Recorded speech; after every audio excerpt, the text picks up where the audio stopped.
उन्होंने मुझे world record में डाला।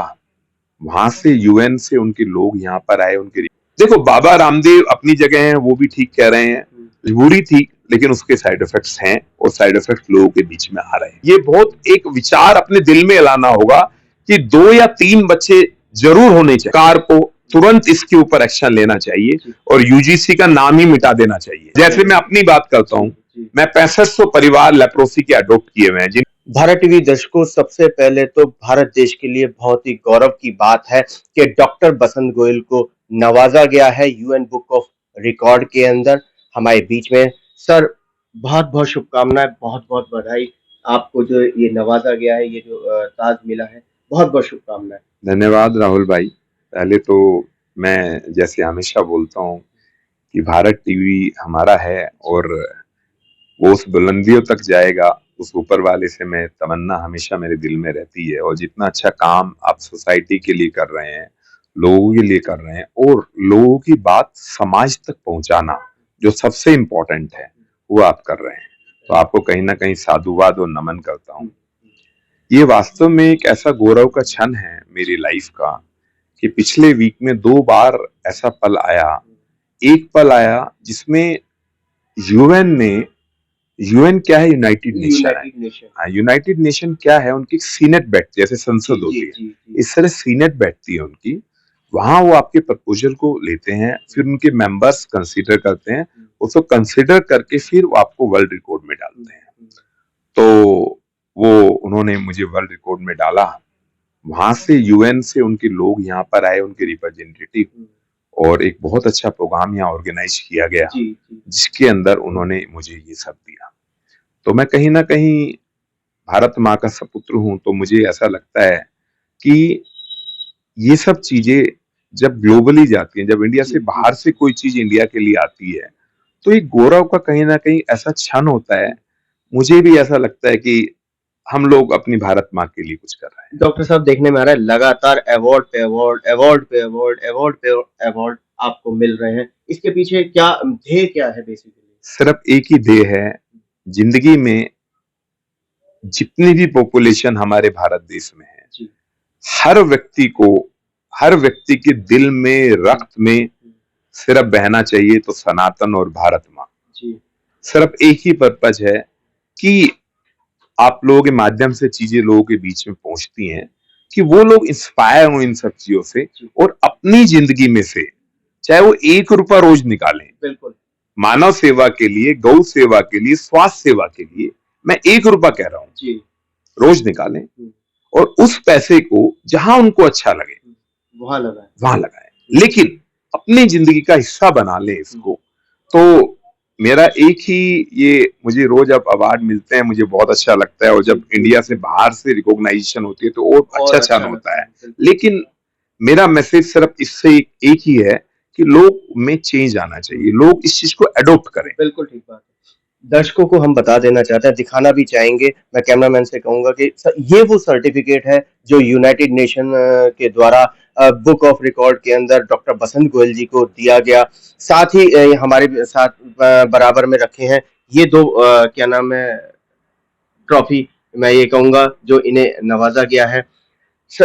डॉक्टर साहब, वहीं देखने में ये आ रहा है कि आपको अम्बेसडर के द्वारा ये सम्मानित ये पुरस्कार मिला, गेस्ट ऑफ ऑनर भी आप रहे इसके अंदर। ये वास्तव में मैं अभी तक सर्टिफिकेट की बात या वर्ल्ड रिकॉर्ड की बात कर रहा था, ये कल का एक अलग क्षण है। एनबीसीसी किदवई नगर में ये प्रोग्राम हुआ, ये गवर्नमेंट ऑफ इंडिया का प्रोग्राम था जिसमें मैंने गवर्नमेंट ऑफ इंडिया को रिप्रेजेंट किया अक्रॉस द वर्ल्ड के जितनी भी एम्बेसी हैं उनके एम्बेसडर्स के साथ। वो सब लोग आए, उन सब लोगों को पहले मैंने अवार्ड किया क्योंकि वो इंडिया के लिए काम कर रहे हैं, अपने देश को रिप्रेजेंट कर रहे हैं। उसके बाद उन्होंने मुझे अवार्ड किया और अवार्ड करने के साथ साथ कई सारी चीजें ऐसी दी जो उनके कंट्री में वो चीज फेमस है। जैसे हम कभी गीता के बारे में बात करते हैं, तो इसी तरह उन लोगों ने, जैसे ये शॉल है, ये है तो कश्मीर का, लेकिन वो लोग पश्मीना का ओरिजिनल ये शॉल भी लेके आए।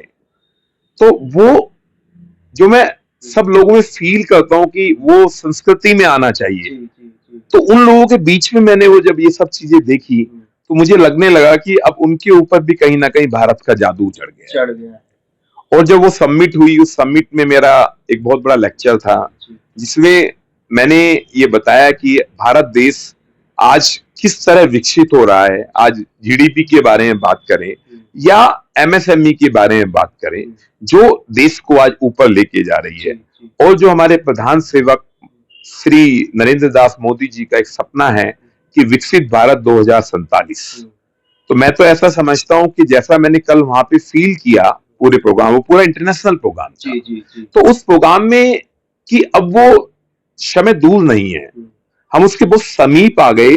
जब हम विकसित देश की बात करते हैं तो डेवलप्ड कंट्री में आएंगे। अब तक हम डेवलपिंग कंट्री की बात करते हैं कि भारत देश डेवलपिंग है, तब वो डेवलप्ड में आ जाएगा, विकसित देश में आ जाएगा। डॉक्टर बसंत गोयल जी, आपने समिट 2026 को अटेंड करा एनबीसीसी का, वहां पे क्या एआई को लेकर के भी चर्चा की गई? एआई को लेकर चर्चा की गई। एआई एक बहुत बड़ा सब्जेक्ट है आज के टाइम में। अभी क्योंकि 3 दिन रेगुलर वो भारत मंडपम में हुआ।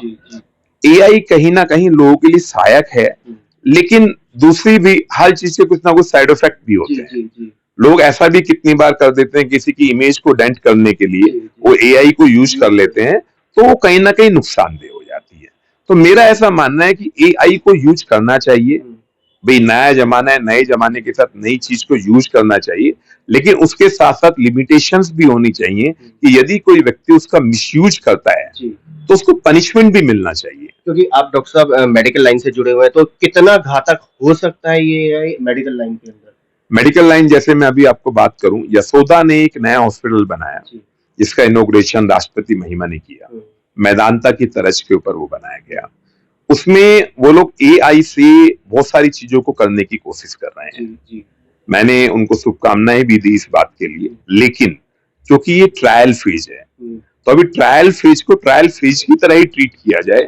ऐसा ना हो कि उसका बहुत बड़ा नुकसान किसी मरीज को या किसी ऐसे परिवार को हो जाए कि वो किसी को खो दें। तो यूज करें, लेकिन ट्रायल को ट्रायल की तरह लें। 100% उसके ऊपर अभी काम ना करें। क्योंकि देखने में आ रहा है कि जैसा हम जनता सोशल मीडिया के माध्यम से देखती है कि रोबोट ऑपरेट कर रहा है, रोबोट क्या नाम है बीमारियां बता रहा है, रोबोट मेडिसिन बता रहा है, ये सब चीजें जो है। देखो, यदि मैं बात करूं इंडिया से बाहर, यूके की बात करूं, यूएस की बात करूं, चाइना की बात करूं, सिंगापुर की बात करूं, वहां रियली रोबोटिक फार्मेसी है।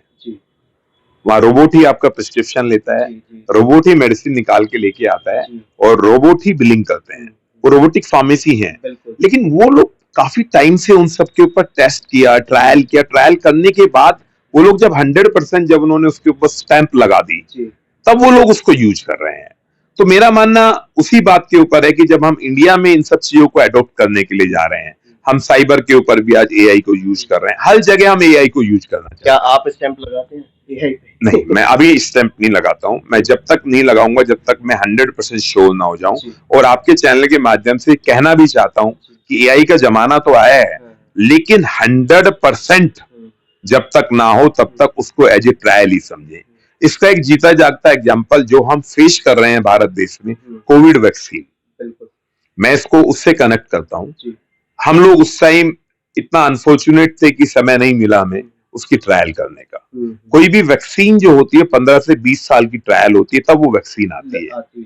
उस पर कोई ट्रायल नहीं हो पाई, मजबूरी थी। समय ऐसा था कि इस तरह महामारी फैली हुई थी, सब लोगों को लगता था कहीं ना कहीं यदि कोई आस है तो वैक्सीन है।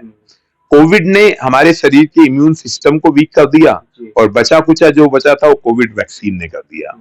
आज यदि आप मानते हैं कि वैक्सीन ने हमारा इम्यून सिस्टम डाउन किया? बिल्कुल 100% मैं इस चीज को मानता हूं, क्योंकि उसके ऊपर कोई ट्रायल नहीं थी, कोई भी ट्रायल नहीं की गई, क्योंकि समय ही नहीं था हम लोगों के पास। आज यदि आप इतने आप लोगों से जुड़े हुए हैं, आप देखते होंगे 30 साल 25 साल 36 साल उनका हार्ट कोलैप्स कर जाता है। हार्ट अटैक तक तो बातें ठीक थी कि वो हॉस्पिटल में गए, उनको एक स्टंट लग गया, 2 मिनट के अंदर व्यक्ति चला जाता है, व्यक्ति की कीमत खत्म हो गई। बिल्कुल ठीक बात। तो मैं ऐसा समझता हूं, मतलब बाबा रामदेव जो कह रहे हैं वो ठीक है? देखो, बाबा रामदेव अपनी जगह हैं, वो भी ठीक कह रहे हैं, लेकिन उस समय की मजबूरी भी वैक्सीन के कारण मेमोरी लॉस हो रही है, वैक्सीन के कारण क्या नाम है हार्ट क्लोप्स हो रहा है, उसके बाद में क्या नाम है पैरालाइज अटैक पड़ रहे हैं, हाँ, मैं इस बात से सहमत हूँ स्किन बिल्कुल। एलर्जी है। हाँ, बिल्कुल इस बात से सहमत हुई। चारों पांचों साइड इफेक्ट जो हैं वो कोविड वैक्सीन की वजह से हुए, इसमें कोई डाउट नहीं है। लेकिन उस टाइम की बात करें तो उस टाइम समय भी नहीं था हमारे पास। ऐसा लगता था जो आस मिली है उस आस से ही हम चीजों कर लें। जैसे हम नदी में डूब जाते हैं तो यदि कुछ चीज एक छोटा सा सहारा हमें मिल जाता है तो वही चीज हमें पूरा कर लेता है। तो हमें वो सहारा एक मिला था और ये मजबूरी थी, लेकिन उसके साइड इफेक्ट्स हैं और साइड इफेक्ट लोगों के बीच में आ रहे हैं। डॉक्टर साहब, सनातन हिंदू सम्मेलन चल रहे हैं, उस पर आपकी क्या टिप्पणी है? उसके ऊपर मेरी टिप्पणी बहुत ही दुखद है। मैंने अराउंड 150 विराट सम्मेलन दिल्ली में ज्वाइन किए। ये हमारी विडंबना है। हम लोग सिर्फ जीते हैं तो अपने लिए जीते हैं। हम लोग बाहर घूमने जाएंगे तो वहां 50,000, 1 लाख, 5 लाख रुपए लगा लेंगे। कभी ये नहीं सोचते कि ये व्यक्ति रोड पर बैठा है, उसको किसी को 2 रोटी खिला दें। विराट सम्मेलन में खाने तक का इंतजाम किया गया, एक एक महीने से लोगों को बताया गया, तब भी लोग घर से बाहर निकल के नहीं आए। मैं विवेक विहार का आपको एक किस्सा बताता हूँ। अभी वहां पे इतना बड़ा विराट सम्मेलन किया गया कि एमएलए की इलेक्शन से ज्यादा कैंपेनिंग की गई। 10 रिक्शाएं चल रही थी। एक इतना बड़ा ग्राउंड था अर्वाचीन का, इतना बड़ा ग्राउंड है, उस ग्राउंड के बीच में वो रखा गया। लेकिन हम अनफॉर्चुनेट हैं कि शुरू में सांस्कृतिक कुछ प्रोग्राम रखे गए। जैसे समय आया सनातन के ऊपर बात करने का, आरएसएस के 100 साल पूरा होने का, वहां पर प्लेट खुल गई खाने की। वहां पर आगे कोई भी नहीं बैठा हुआ था और सब लोग खाना एंजॉय कर रहे थे। तो तब तक मैं ये बात कहना चाहता हूं आपके चैनल के माध्यम से कि लोग जब तक ये अपने अंदर चीज नहीं लाएंगे, ये ना सोचे कि भारत टीवी की ही ड्यूटी है कि वो सनातन को बताएगा, वो विराट सम्मेलन को बताएगा। ये हर एक व्यक्ति की ड्यूटी है। हर व्यक्ति को इसके अंदर आना पड़ेगा।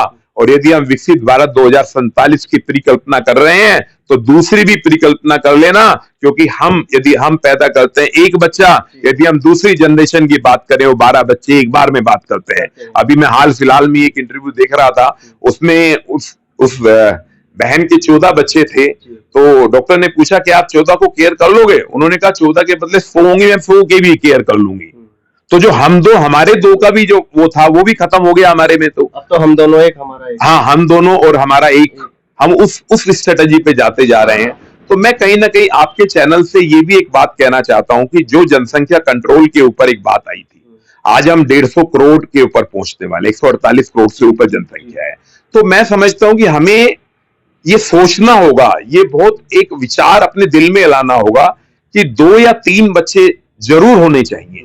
दूसरा, जहां 12 हो रहे हैं उनके ऊपर कंट्रोल होना चाहिए, क्योंकि यदि आप 1 और 12 का प्रपोर्शन देखें तो 12 गुना हो जाता है। तो यदि आप 1 साल को इमेजिन कर लेंगे तो आपको समझ आ जाएगा कि कितना बड़ा डिफरेंस दोनों के बीच में है। डॉक्टर साहब, कहीं ना कहीं ये जो हिंदू सम्मेलन हुए, ये फेल होने का कारण कहीं यूजीसी तो नहीं? यूजीसी भी एक है, मैं इसको बिल्कुल मानता हूं। क्योंकि देखो, यदि मैं भारतीय जनता पार्टी की बात करूं, वो स्वर्ण के जो लोग हैं, जो क्षत्रिय, वही लोग उनको शुरू से सपोर्ट करते हैं। ब्राह्मण समाज की बात करूं, क्षत्रिय समाज की बात करूं, वैश्य समाज की बात करूं, वो सब लोग उनके ब्लाइंड फॉलोअर हैं। उन्हें ये भी नहीं पता होता कैंडिडेट कौन है। उन्हें तो सिर्फ पता है कि ये कमल है, इसके ऊपर जाके स्टैंप लगा दी, बात खत्म हो गई, वो जीत गया। तो सरकार जब इसको लेके आई, उन्हें कभी नहीं लगा कि स्वर्ण जो लोग हैं, जो आपका सब कुछ आपके लिए निछावर किया उन लोगों ने। कितने लोग ऐसे हैं जो अपनी जेबों से पैसे देके इलेक्शन के लिए काम करते हैं। और आप एक ऐसी चीज ले आए कि SC ST एक्ट से तो पहले से लोग इतना परेशान है। बिल्कुल ठीक बात है। और उसके बाद आप कहते हैं कि उसके प्रूफ की भी जरूरत नहीं है। तो इससे बड़ा नुकसान स्वर्ण समाज को क्या हो सकता है? -40 वाला भी मेडिकल में क्या नाम है एडमिशन ले पाएगा। बिल्कुल। तो यदि मैं इसके ऊपर टिप्पणी करना चाहता हूं कि 100% और सुप्रीम कोर्ट ने भी इस बात को माना है, जो हमारी सबसे ऊपर यदि कोई है तो सुप्रीम कोर्ट है। मैं ऐसा समझता हूं सरकार को तुरंत इसके ऊपर एक्शन लेना चाहिए और यूजीसी का नाम ही मिटा देना चाहिए। नहीं तो नुकसान हो सकता है आने वाले चुनाव में। 100% होगा, 99% क्यों होगा? उसके पीछे रीजन है। यदि आज एक ब्राह्मण समाज का व्यक्ति है, उसके साथ कोई मिसहैप हो जाती है, उसका परिवार खत्म हो जाएगा, वो जेल में चला जाता है। तो लोग ये नहीं सोचते कि उसकी हकीकत क्या है। लोग तो एक ही बात बोलेंगे, नहीं इन्होंने कुछ किया होगा तभी वो जेल में गया है, जबकि सच ये है कि उसने कुछ नहीं किया होता। तो मैं ये बात बहुत अच्छी तरह कहना चाहता हूं, अभी समय है क्योंकि यूपी का इलेक्शन भी आने वाला है, यूपी का भी है, दिल्ली के नगर निगम चुनाव भी है, और बंगाल का भी इलेक्शन है। तो यूजीसी का वर्ड मिटा दें। बिल्कुल। और अब तो सबसे अच्छा समय है जब सुप्रीम कोर्ट टिप्पणी कर चुका है, आपके पास तो इससे अच्छा वक्त ही नहीं है। बिल्कुल। अब तो आपको इसमें कोई सोचने वाली बात ही नहीं है, इमीडिएट लेवल पे इसको खत्म कर देना चाहिए, नहीं तो पार्टी को कहीं ना कहीं यूजीसी का नुकसान होगा। वही डॉक्टर साहब, चलते चलते होली पर क्या संदेश का? मैं होली की शुभकामनाएं भारत के हर उस देशवासी को, हर उस सनातनी को देना चाहता हूं। और सनातन है क्या? लोग सनातन को हमेशा कास्टिज्म से जोड़ते हैं। सनातन का ना आदि है ना अंत है। सनातन की जो उत्पत्ति हुई है वो एक हवन से हुई है। बिल्कुल। तो वो किसी के बाप की प्रॉपर्टी नहीं है, सबने आहुति दी है। सिर्फ उसका मानना ये है जो भारत देश के लिए काम करेगा वो सनातनी है। तो मैं उन सब सनातनियों को अपने दिल के आत्मा से एक ही बात कहना चाहता हूं कि होली का उत्सव मनाएं। होली के उत्सव के साथ साथ एक सबसे जरूरी जो बात है कि यदि आपको गुलाल लेना है तो रेडी वाले से लें, ऑनलाइन ना मंगाए। बहुत बड़ी बात कह रहे हैं। जैसे मैं अपनी बात करता हूं, मैं 6500 परिवार लेप्रोसी के अडॉप्ट किए हुए हैं जिनके हाथ ऐसे मुड़े होते हैं। उन लोगों की एक जिंदगी अलग है। मैं उनके बीच में 1000 किलो फूल, 500 किलो चंदन पिपरमेंट डलवा के 1000 किलो मिठाई उनके साथ में होली खेलता हूं और उसके बाद सीधा घर चला जाता हूं। तो मैं ऐसे ये बात बताने का मेरा मोटिव क्या है कि उन सब लोगों को चिन्हित किया जाए कि हमें सामान भी उन लोगों से लेना है। हमारे प्रधान सेवक भी ये बात कहना चाहते हैं, हमेशा हर मन की बात में ये बात कहते हैं। उन लोगों को बेनिफिट मिलना चाहिए ना, जो ऑलरेडी अरबपति खरबपति हैं, मिलीनियर्स हैं। हम उनको क्यों बेनिफिट दें? हम उस रेडी पे जो बैठा हुआ व्यक्ति है उसको बेनिफिट दें। कुल मिला के आखिरी पंक्ति में जो बैठा है इंसान, उसको लाभ मिले। और 100% मैं ये बात कहता हूं, यदि हम उसको लाभ देंगे तो भगवान भी हमें कहीं ना कहीं उससे लाभ देगा, क्योंकि उसकी जो दुआ है वो दुआ हमारे साथ चलेगी। दुआ और बद्दुआ दोनों चीजें चलती हैं। बद्दुआ बहुत तेजी से चलती है, दुआ को तो फिर भी थोड़ा सा समय लग जाता है। तो ये थे हमारे बीच में डॉक्टर बसंत गोयल जी, जिनको 2026 अभी शुरू हुआ है, फरवरी समापन की ओर है और अवार्ड्स मिलने शुरू है। ये लगातार अवार्ड का सिलसिला जारी रहेगा। ऐसी भारत टीवी परिवार पूरी शुभकामना देता है डॉक्टर साहब को। वही होली की भी शुभकामना दी और कोरोना वैक्सीन के बारे में भी पोल भी खोली और जागरूक भी किया। सचेत रहना है, सेफ होली बनाए। कैमरामैन पवन शर्मा के साथ राहुल शर्मा, भारत टीवी के लिए।